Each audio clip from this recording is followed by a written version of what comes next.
This is session 14. Again, this is developing and emerging into your brand of leadership.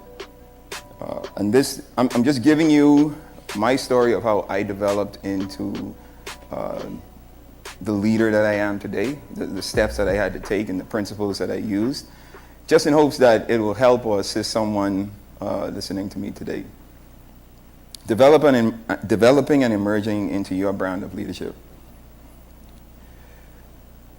You know, I started yesterday by saying, and this is the first step in me developing myself, coming to grips with the fact that I hated being Myles Munroe. I absolutely hated being Myles Munroe. Growing from a teenager, actually from a young boy to a grown man, I hated the fact that my first name was Myles. Because, and like my sister said, there was so much expectations placed on our lives, simply because of who our father was. No care of who we were as individuals or who we were as young kids. You guys are the heirs of Myles and Ruth Munroe. Then you guys must do this and speak like this and dress like this, and all of these expectations placed on us. I absolutely hated being Myles Munroe.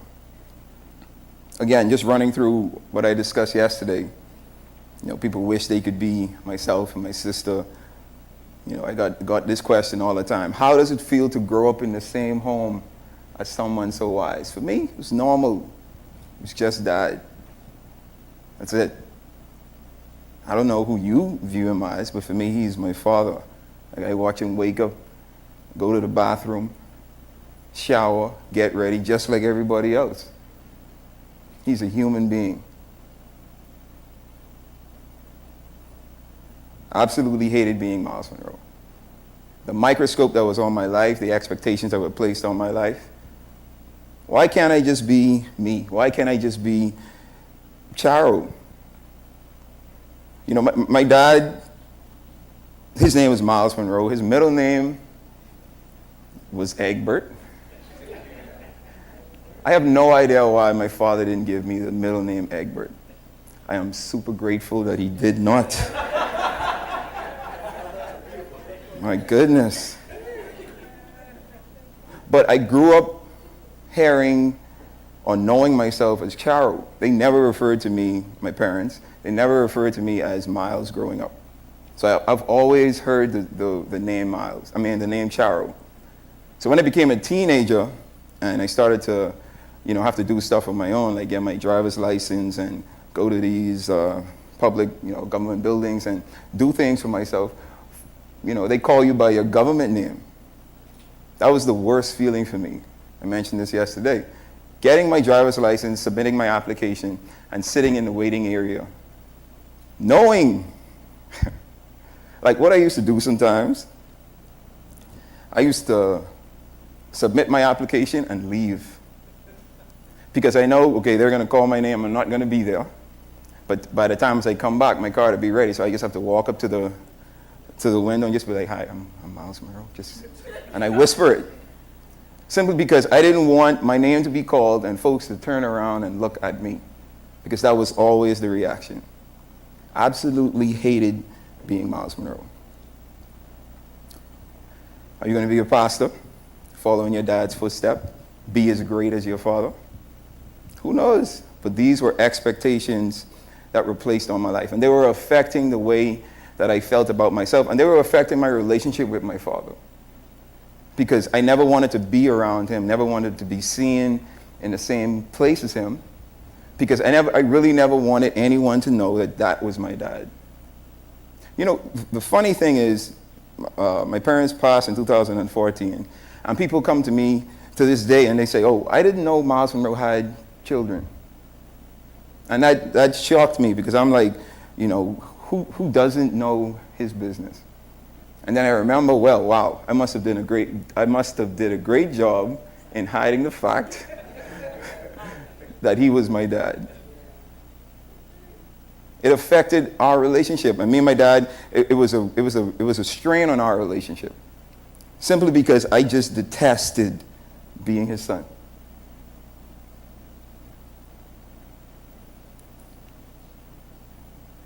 So I rebelled, and I think this is what any kid or every kid in my position does. We do everything that we feel will completely separate us from what we're running from.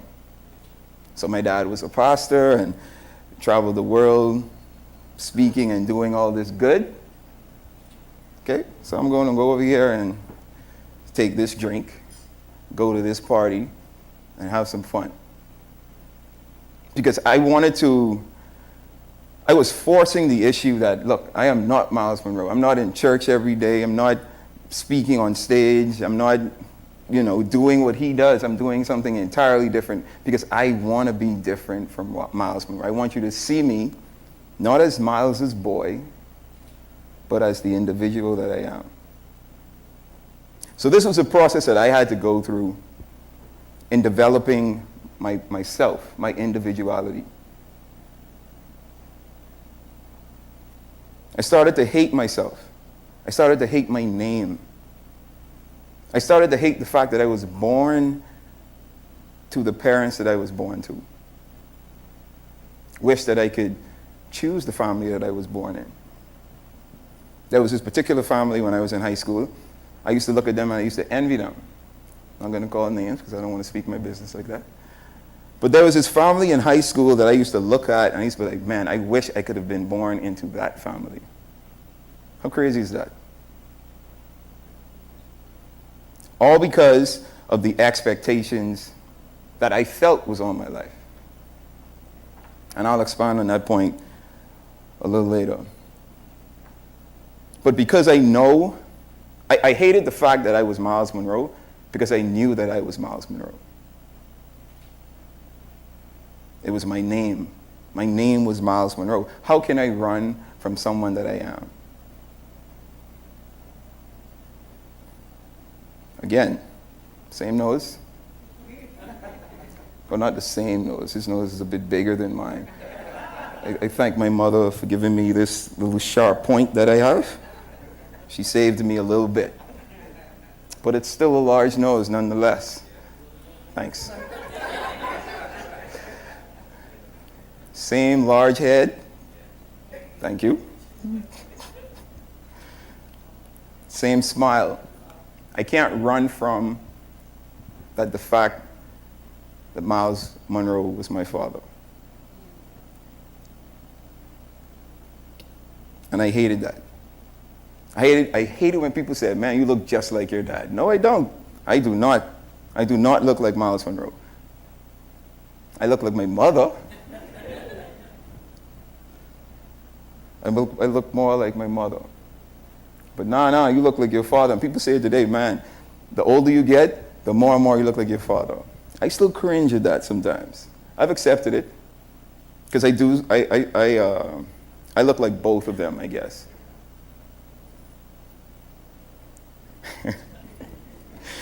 So my cousin no, I ain't gonna say that. I'm not gonna speak that on myself. She said I'm gonna end up like my dad with no hair on top of his head. I rebuke that. But anyway, I hated who I was. I was ashamed of me. And then in 2009, I think I made the best decision I could have made in my life. And I'm just running through this for everyone to catch up to where I want to end today. I moved home to work with my dad. And I realized, Myles isn't so bad. The strain that was placed on me and my dad's life stunted my development as an individual. Or stunted the person that he wanted to assist me to become. Because I was running from who I really was. So coming back home to work with him, I had to learn to work with my dad. Me and my dad butted heads a lot in the first year that I came home because we are two totally different persons. My dad is outgoing, friendly, want to talk to everybody. Me, I am the exact opposite. Please don't talk to me. Leave me alone. I don't feel like having a conversation today. Let me just come in, let me do my work, and let me leave. But my dad taught me that I can't be selfish. As a leader, you can't be selfish. You have to adapt. You have to adjust your individuality to develop yourself as a leader. My dad taught me unconditional love, regardless of how I felt and how much I said I detested being his son. He loved me anyway. And I think that was one of the greatest lessons he could have ever taught me. My parents taught me to definitely, like I've always heard the term unconditional love, unconditional love. But their love was truly unconditional. And I just observed him. I observed the way that he interacted with the different people that he came into contact with. And I learned so much from those interactions. I learned how to develop my interactions. I learned how to come out of my shell, to be a bit more of an extrovert because I was so introverted. I learned how to start conversations. I learned how to smile when I talk. You know, Charissa mentioned yesterday that folks always thought that my mother was such a mean person because, not intentionally, but she didn't really smile too much. But once you got to know her, you'd be like, wow, you're a really sweet person. Didn't know you were this nice. And I think I carried a bit of that with myself because, folks always told me, man, I always thought you was a mean person because you don't smile often. So I learned how to smile. I learned how to enjoy or pretend like I am enjoying. Thank you, Gene. So I discovered a few things about developing into and emerging into a leader.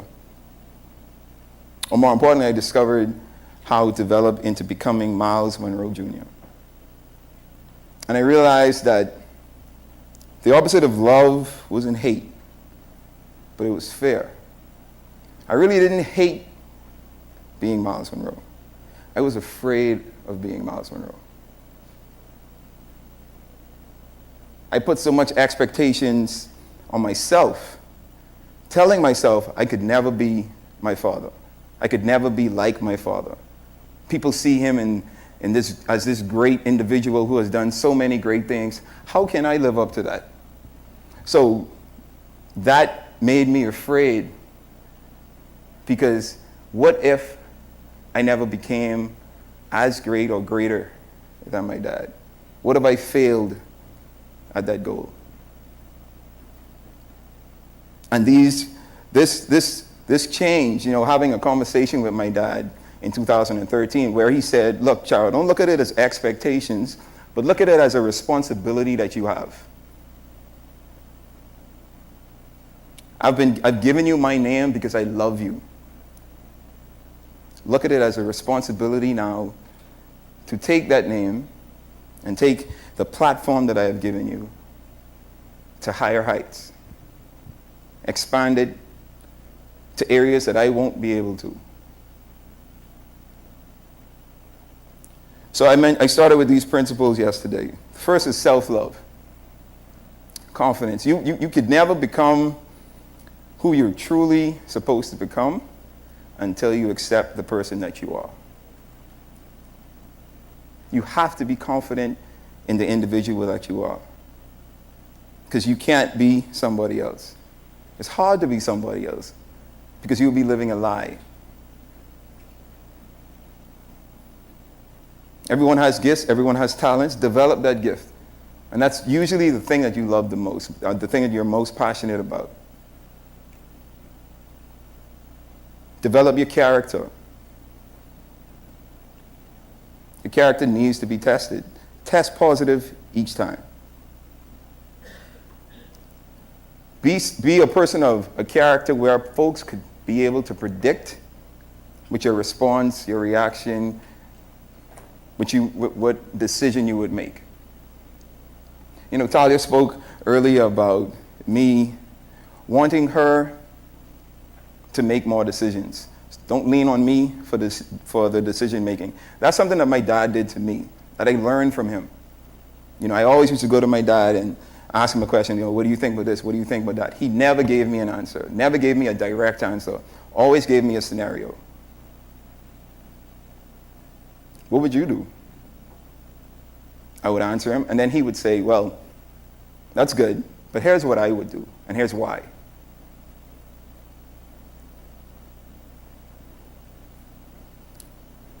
You must develop your character, because the gifts that you have will get you in the room, will get you on the stage, will get you in front of people that you probably wouldn't have gotten into or in front of if you weren't as talented or gifted as you are. But your character keeps you there. Your gift can only take you so far. Self-awareness. Know who you are. Know what you're good at. Know your strengths. Know your weaknesses, opportunities, and threats. Once you know your strengths, one thing my dad did, my dad knew what he was good at. He taught me that I should never be the smartest person in my circle. I always want to be able to learn from the people that I'm around, because I know what I'm good at. And I know what my weaknesses are. I have very little patience, so I need patient people around me. I know what I want, and I know I need to achieve it. But so I need people around me that could say, look, Chara, relax. We got you. So I'm building a team around myself that allows me to strengthen my weaknesses, and I'm able to strengthen their weaknesses, because my strengths are their weaknesses and vice versa. So know who you are, know what you can do, and know what you can't do, and better yourself at those things that you can do. And the best thing to do, or the best way to do that, is to surround yourself with strength, with folks that are strong in areas that you're weak. And then self-time. For me, this is the most important. Take time for yourself. To develop yourself into the individual that you are, you need to understand who you are. What gets you up every morning? What stirs your creativity? What makes you want to be and love everything that you do? So meditate, pray, take time for you. Me, my time is traveling, going to the gym, cooking, listening to music, playing sports, watching movies. So that's what I like to do. Those are the times that I take. Learn to say no. A lot of people are going to be pulling from you, asking you to do things when they want you to do it. The best word you could learn in the dictionary is no. This is my time. Falling. It's a part of developing into a great leader. We are all going to fail at something. It's inevitable that we're going to fail. But fall up. Learn something from each failure. There's a lesson in every defeat. You could learn something from even your successes. You could learn how to do it better, what didn't work this time. But failing is the best thing that could happen to a leader,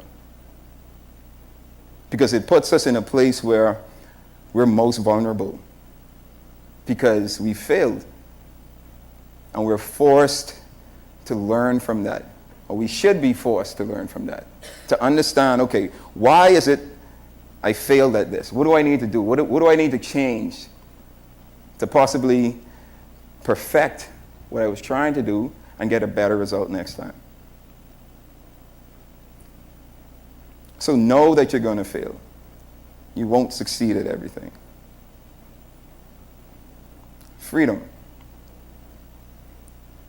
Feel free to do what it is you want to do, regardless of what someone else may think, feel, or say to you about your ideas, your vision. Feel free to be happy to do it. Enjoy being you. Trust the process that you've been given.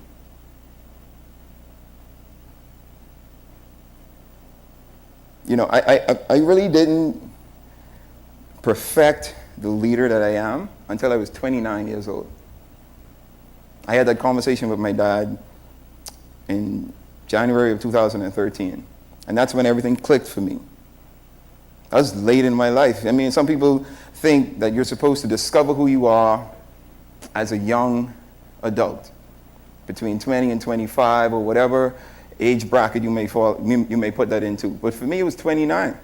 So for 29 years of my life, or 28 years of my life, I was running around, moving around, working, not knowing who I really was.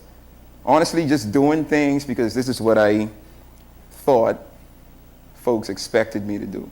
This is what my dad wants me to do, so I'm going to do this.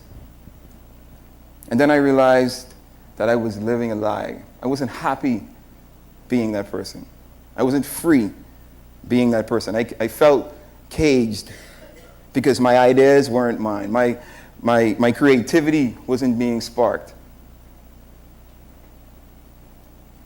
So freedom is very important. You have to feel, or you have to possess the freedom to be you and enjoy being you. Don't apologize for being you.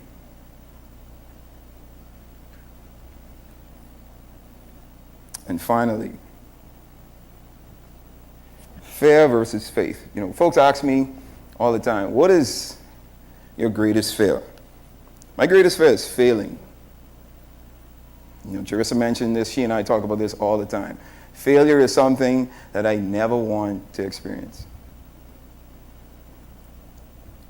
But it's something that is inevitable. So how do you deal with that? You have to trust the vision you've been given. This event, for example, I went back and forth about this event a million times. I'm not going to do this. This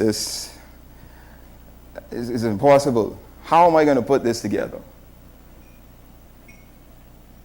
I'm fearful of this event not being what I envision it being. There's no way that me, going through what I've been through, me and my family, to be able to put an event on like this and it be successful. People think, you know, sometimes whatever we come up with, we automatically think it's going to be successful. No, we don't. I doubted myself, and, you know, Tyler could attest to this. You know, there would be days I'll come into the office and be like, man, I think I'm going to cancel Mel. Because I'm afraid of what the possible outcome could be. You know what fear does? Fear stunts you. And it stops you from achieving or being the individual that you are. It stops you from really being the leader that you're supposed to be. So you have to have faith. You have to, don't run away from fear, but don't feed your fear. When you become afraid, tell yourself, it's okay, it's all right. I'm just going to trust that this vision I've been given will be provided for. Everything is going to fall into place. I guarantee you nine more times than not that it really does. You know, my dad would come to me with an idea or a project or an event and be like, okay, let's just do this. And I'd be like, okay, where are we going to get the funding? Where are we going to get the speakers? How are we going to put this event together? Just do it. And I would look at him like, what? Like, you think I'm a magician? Like I'm just going to wave a magic wand and everything's going to come together? No, but you start the process by taking the step towards achieving that goal. And then watch everything fall into place. So don't let fear stunt you. Feed your fear with faith. So, I took all of these principles and learned who I was as an individual. I started hating the fact that I was Myles Munroe. Hating the fact that Myles Munroe, this world-renowned pastor, speaker, motivational individual, consultant, was my father. But now I know who I am. I am an introvert. I am stylish, yes. I am an emotional individual. I am passionate. I am frugal. Thank you. I'm not ashamed of it. I will sit, yes, I will shout. I am, and it's who I am, and I'm not ashamed of it. I've accepted it. I'm learning to be sympathetic and empathetic. I was horrible at that. Empathy, I didn't even know how to be empathetic. I'm constantly trying to better myself. I'm not a pastor like my father. But who am I? I'm Myles Munroe. And I am okay being Myles Munroe. Thank you.